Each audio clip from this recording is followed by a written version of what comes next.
Welcome to my channel, folks. In this video I want to show you a very brief account, a very brief sort of battle report on what happened in this morning's game number 4 of Vanguard Week. We didn't really want to film a full battle report. It really does take a lot of time and energy, and Julie just kind of wanted to play the game so that we could learn the rules. But I did snap a few pictures of some of the important things going on in the game, and I put them together as sort of a little update, little report. And this was Night Stalkers versus the Northern Alliance again. All right, now as you guys know, if you guys saw my previous videos, this was Vanguard Week, and yesterday's game, Game 3, I got crushed. I mean, Night Stalkers were really crushed. This game, things turned out a little different. So let's go to the tabletop. And remember, folks, I'm wrapping up Vanguard Week for a while. Vanguard Week is done. We're moving on to a new game. And, so keep that in mind. I will announce the new game that we're moving on to very soon. And we will have more Vanguard games in the future, though. Very good game. I really recommend it. All right, let's go to the tabletop and check out what happened in Game 4. So this is a view of Game 4, and this is our table setup. Night Stalkers versus Northern Alliance for Vanguard, the very last game for Vanguard Week. In this scenario, we are fighting in a glacier. And so this is just a view of the scenario map. So the attacker, in this case the Night Stalkers, deploy on one edge, close to the line of rocks, and the defenders, the Northern Alliance, deploy on the opposite edge, close to another edge of rocks. The middle is sort of a canyon. These are the markers we are using to represent the crevices that open up in this scenario. Yes, crevices open up and your models can actually fall through them. And there are certain conditions that will trigger the appearance of these crevices, like running actions, for example. Here is the deployment line of the Night Stalkers. They're deployed on one edge and just ready to move forward. Any models that they get into the opponent's deployment edge gets them 4 victory points. This is the defender's deployment edge, and they have to block the attackers from getting to their deployment edge. For every model they kill of the Night Stalkers, they get 3 victory points. In addition, if I kill a large model, I get an extra victory point myself for the Night Stalkers. Okay, and so this is a view again of the deployment lines, and the middle is the canyon, and you have like these walls of rocks on either side, and we added a few trees and so forth. This is a model eye view of round 1, and the action started early in this game. Now you see here the battle lines between Night Stalkers on the right and Northern Alliance on the left. They're meeting up sort of in the middle of the canyon. And again, this is round 1, and here some of the fighting starts already. You can kind of see a hound, Night Stalker hound there, all the way on the upper right corner, and just some Northern Alliance models moving into support. A lot of action in this game. And here's one of those crevices.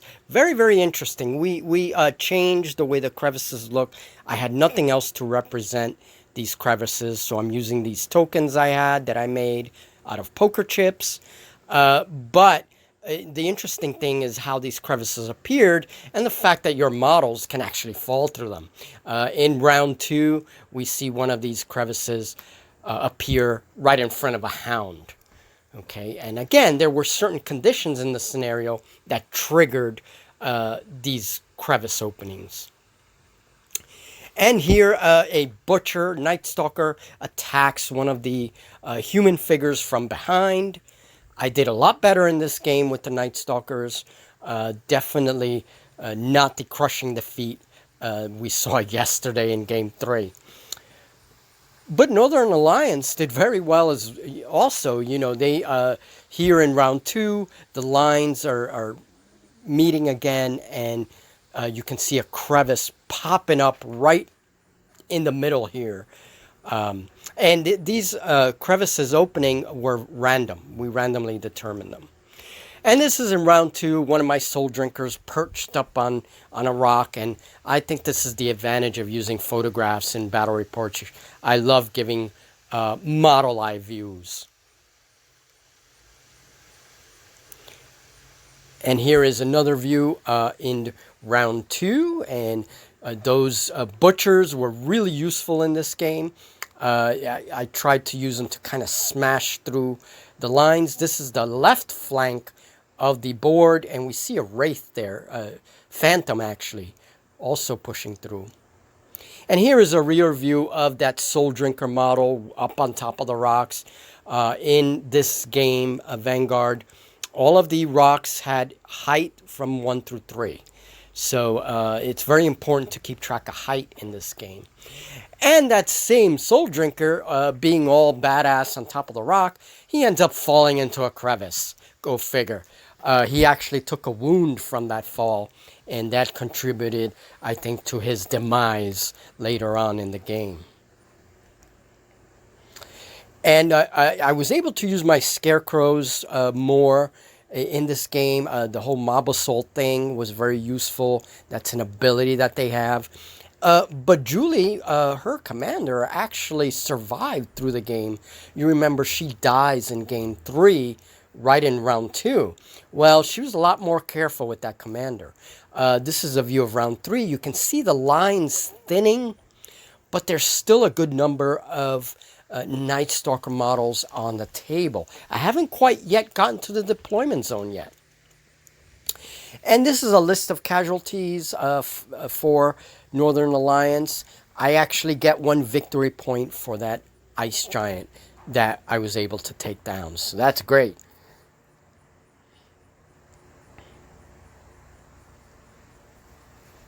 And again, I'm showing a model falling through the crevice. That was a very interesting part of the scenario. And we actually used a slightly different system than the scenario describes. We used a random dice to kind of determine where it popped up.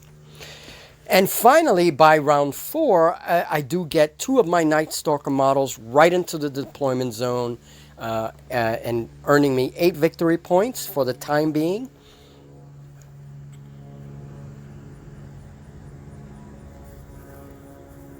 And I get another hound that runs through, kind of smashes through the lines, and ends up in her deployment zone, earning me another 4 victory points.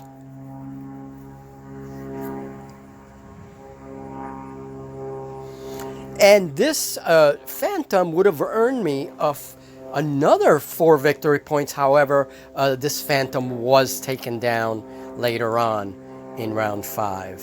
So, oh well, I didn't get that 4.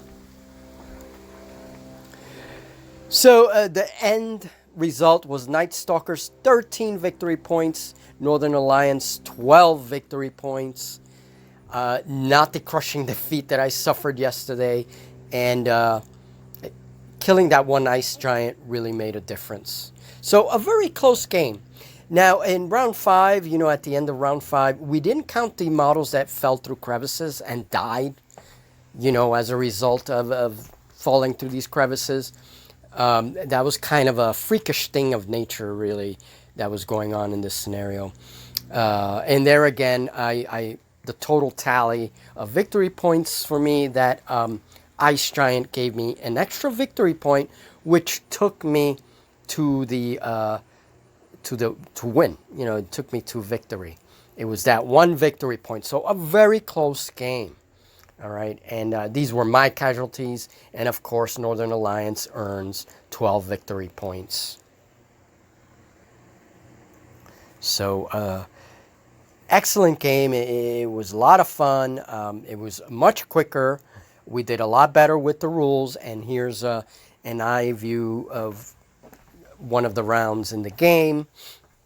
Again, that's how I like to do my battle reports, kind of give you guys eye views, which is why I like to use photographs and narrate them, because you can really get an eye view of what's going on with the models. And again, her commander, Northern Alliance commander, attacking one of my hounds. You know, that commander was a lot more careful this time. More model eye views, as you can see, like the wound dice in the background. And this was around round 3, round 4. Again, I'm kind of going back a little bit.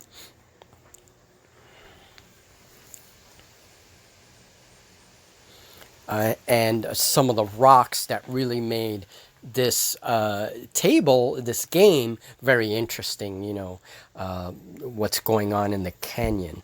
So one thing I really like about Vanguard is that the environment does affect your games. It's very narrative. And there's a partial view of Julie's commander smashing into my hound, and she's being supported by another model. Something that Northern Alliance did very well this time is she really thought about where they can kind of support each other, and I was a little more aggressive with the Night Stalkers. And notice how many models by the end of round 5, there's hardly anybody left on the table. Again, this game is very killy. And that ends this game, folks. Round 5, game 4. Okay, folks, so I hope you enjoyed that. It was a brief summary, a brief battle report of what happened in game 4. Vanguard Week is now here in my studio, is officially wrapped up. Now that doesn't mean we won't have Vanguard in the future. We will. This game we can explore for a while. I mean, we're still learning the factions, the rules. So we could definitely bring some faction talks in the future. If that's what attracted you to the channel, you know, we will have more Vanguard here in the future. But we're now gearing up for other games, and our next game is going to be Oathmark. So I will be announcing this maybe tomorrow.